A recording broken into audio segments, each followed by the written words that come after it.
ओंकाराय नमो नमः। ओंकाराय नमो नमः।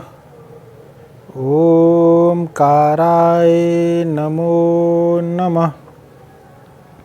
नमस्कार। इस वीडियो में हम बात करेंगे विष्णु जी के 9वें अवतार बुध अवतार के बारे में और एक संक्षिप्त सी बात करेंगे 10वें अवतार के बारे में, जो कि कल के अवतार है, जो कलयुग के अंत में अवतरित होंगे। दशावतार सीरीज़ का मेरा ये लास्ट वीडियो होगा और इसके बाद मैं एक नई प्लेलिस्ट स्टार्ट करूँगा जिसमें हम एस्ट्रोलॉजी को सीखना स्टार्ट करेंगे। पहले 8 अवतारों के बारे में कोई भी कहीं पर भी कोई कन्फ्यूजन नहीं है, लेकिन जब बात 9वें अवतार यानी बुध अवतार की आती है तो इसके बारे में बहुत सारे अलग अलग मत हैं।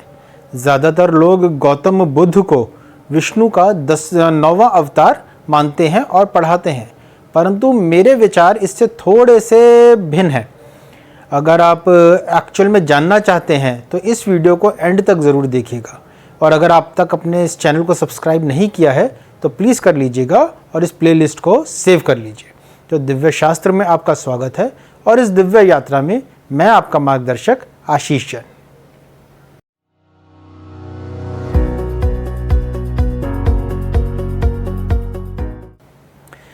नौवां अवतार यानी बुध अवतार कलयुग का अवतार है, क्योंकि कृष्ण जी के देह त्याग के साथ ही त्रेता युग का अंत हो गया था और कलयुग स्टार्ट हो गया था।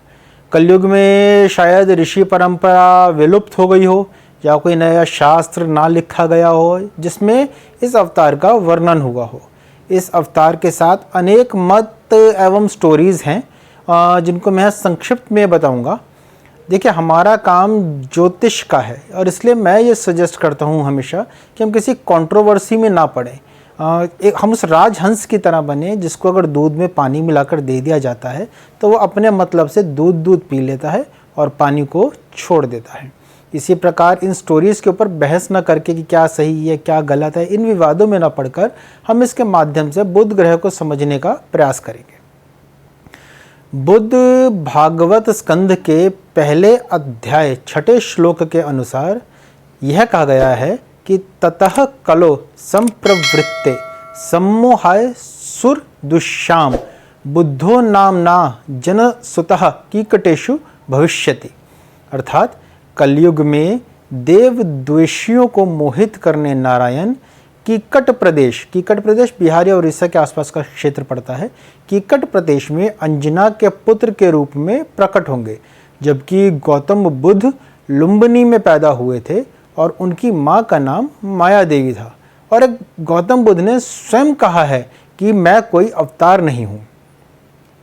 एक जगह पर आदि बुद्धा का प्रसंग मिलता है जो 1887 ईसा पूर्व यानी 1887 बीसी के आसपास बोध गया में अंजना एवं सुयोधना के परिवार में इक्ष्वाकु वंश में जन्मे थे। इक्ष्वाकु वही वंश है जो श्री राम का वंश था।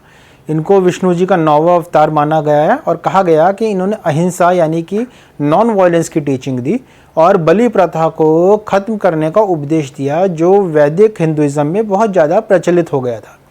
उन्होंने सभी प्राणियों में परमात्मा की उपस्थिति और सभी आत्माओं की दिव्यता पर जोर दिया और सभी मनुष्यों को एक दूसरे के प्रति करुणा भाव अपनाने पर शिक्षा दी। बुध अवतार की एक और अन्य स्टोरी के अनुसार विष्णु जी ने त्रिपुरासुर नामक असुरों के वध में शिव की सहायता की थी और उसके लिए उन्होंने बुध का अवतार लिया। अब उनको आदि बुद्धा या सुगता बुद्धा इस नाम से जाना जाता है। तारकासुर के 3 पुत्र थे, तर्काक्ष, कमलाक्ष और विद्युन्माली। वह वज्रांग नामक दैत्य के प्रपौत्र थे और जो प्रजापति कश्यप और दिति के ज्येष्ठ पुत्र थे। तो त्रिपुसुरा मतलब 3 असुर। तो कहानी यहाँ से शुरू होती है कि एक बार हमेशा की तरह इंद्र को अपनी शक्ति संपन्नता का अभिमान हो गया। उन्होंने देवगुरु बृहस्पति और देवी गंगा का अपमान कर दिया, जिससे कि उन्होंने इंद्र को शक्ति विहीन होने का श्राप दे दिया। तारकासुर को जैसे ही यह पता चला, उसने अपने पुत्रों को स्वर्ग पर आक्रमण करने को कहा।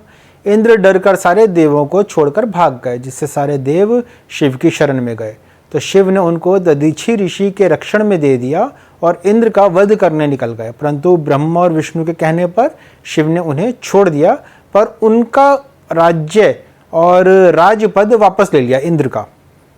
इधर त्रिपुरासुरों ने, जो तीनों भाई थे उनको त्रिपुरासुर बोलते हैं, त्रिपुरासुरों ने शिव की तपस्या कर अत्यधिक बल प्राप्त कर लिया एवं उसके बाद अपने पिता के कहने पर इन्होंने ब्रह्मा जी की घोर तपस्या की। कहते हैं कि 3000 वर्षों तक इन्होंने ब्रह्मा जी की तपस्या करी, जिससे खुश होकर ब्रह्मा जी ने उन्हें अलग अलग नगर बसाने का वरदान दिया।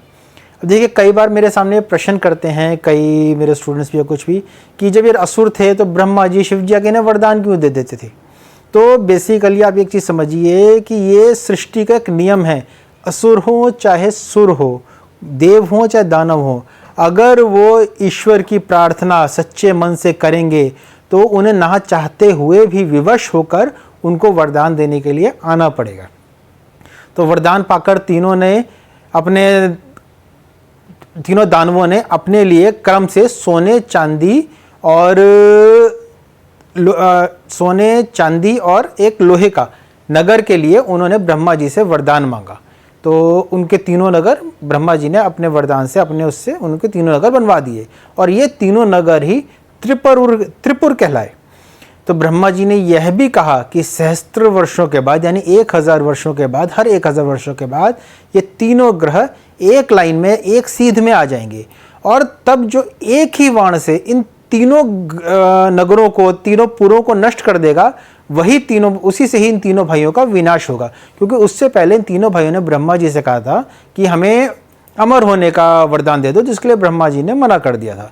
तो वरदान पाकर अब तीनों मनमाना अत्याचार करने लगे और इनके बनाए तीनों लोगों में असुर धीरे धीरे उनको पॉपुलेट करने लगे, असुर उनमें आके रहने लगे और असुर जो हैं शिव की भक्ति और यज्ञ और वैदिक यज्ञ करने लगे, जिससे कि उनकी शक्तियाँ बढ़ने लगी। जब देवताओं ने शिव और विष्णु से उनका संहार करने के लिए कहा तो दोनों ने यह कहकर मना कर दिया कि असुर फिलहाल अभी ऐसा कोई कार्य नहीं कर रहे जिससे कि उनका संहार किया जाए, और जब तक ये धर्म की राह से विमुख नहीं होंगे तब तक इनका कुछ नहीं करा जा सकता। अतः विष्णु ने अपनी माया से एक अवतार बनाया जिसने त्रिपुर में जाके दानवों को यह समझाना शुरू कर दिया कि वैदिक धर्म बेकार है, यज्ञ वगैरह सब बेकार हैं, और एक नया रिलीजन बना दिया। कहते हैं कि उनकी कन्विंसिंग पावर इतनी स्ट्रांग थी कि स्वयं नारद जी भी कंफ्यूज हो गए और उनसे कन्विंस होकर उन्होंने भी धर्म परिवर्तन कर लिया। और उन्होंने जाकर फिर नारद जी ने जाके त्रिपुरासुरों को समझाया कि ये नया धर्म कितना प्रभावशाली है। तो अतः तीनों भाई भी कन्वर्ट होकर रिलीजन चेंज कर शिव भक्ति को छोड़ बैठे। इससे उनकी शक्ति क्षीण हो गई।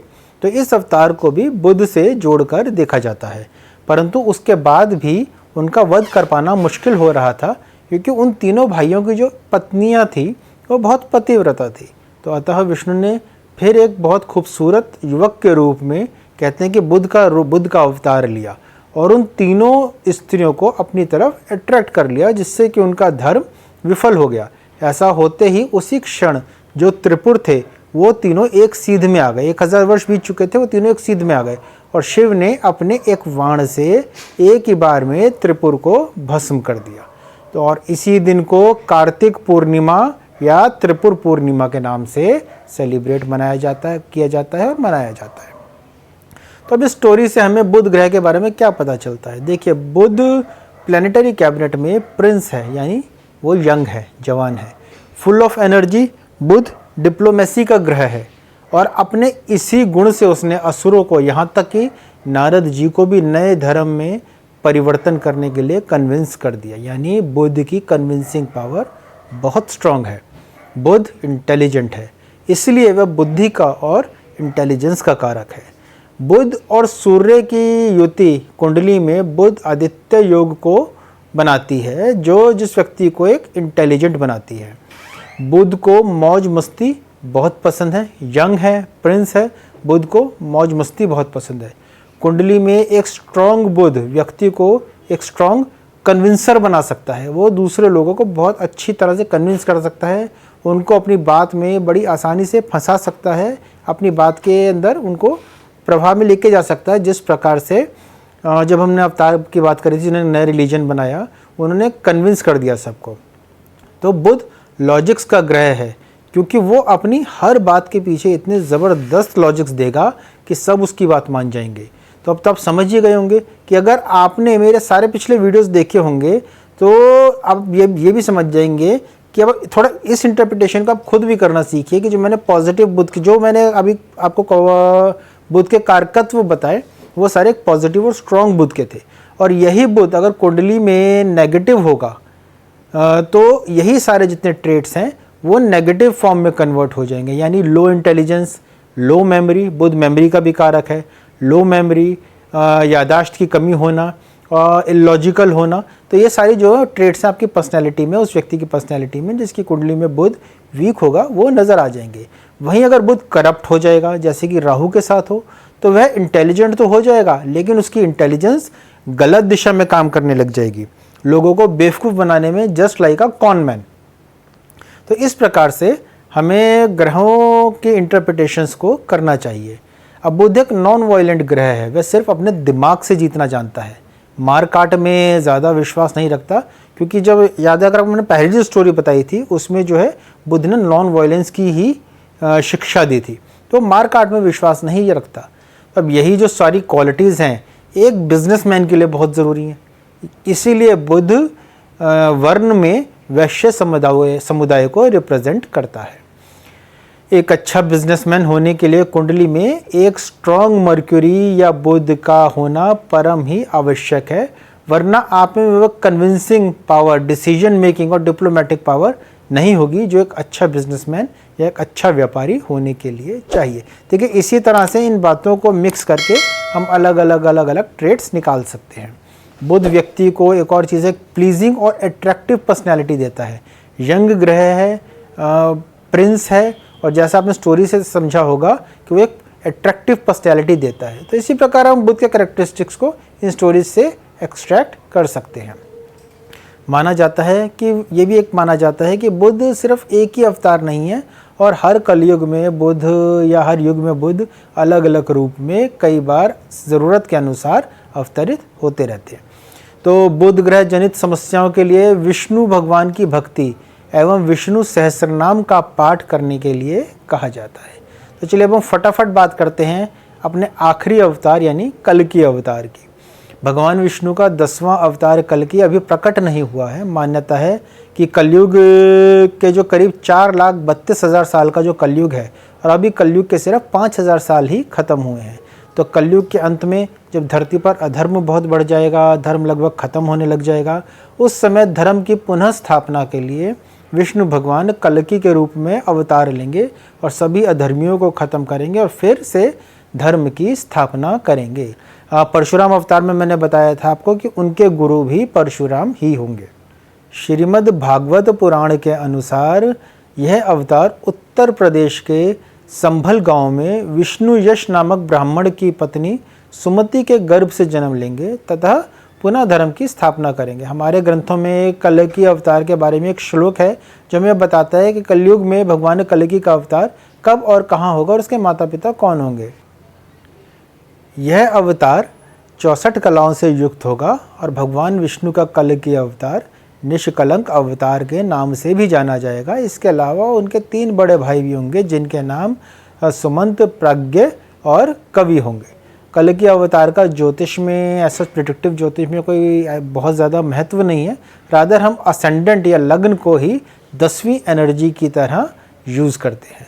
तो इसी के साथ और इस वीडियो के साथ 10 अवतार सीरीज़ का मैं अंत करता हूँ और पौराणिक स्टोरीज़ आगे भी चलती रहेंगी। मैं टाइम टू टाइम इनके वीडियोज़ लाता रहूँगा पौराणिक स्टोरीज से रिलेटेड, जो ग्रहों की अपनी, सूर्य भगवान की जो स्टोरी है या शुक्राचार्य की जो स्टोरी है या बृहस्पति, गुरु बृहस्पति की जो स्टोरीज़ हैं, इनके हिसाब से पौराणिक स्टोरीज़ आगे भी लाता रहूँगा और इसी प्लेलिस्ट में मैं उसको ऐड करता रहूँगा। तो इसलिए अगर आप इस प्लेलिस्ट को सेव कर लीजिए और नेक्स्ट वैसे वीडियो से मैं एक नई प्लेलिस्ट स्टार्ट करूँगा जिसमें कि मैं ज्योतिष को एक प्रॉपर तरीके से प्रिडिक्टिव को उसको सिखाना स्टार्ट करूँगा। तो मेरे साथ बने रहिए और अगर आपको ये वीडियो अच्छा लगा हो तो इसे लाइक करें, सब्सक्राइब करें और बेल आइकन दबाएं ताकि आने वाले वीडियो के नोटिफिकेशंस आपको मिलते रहें।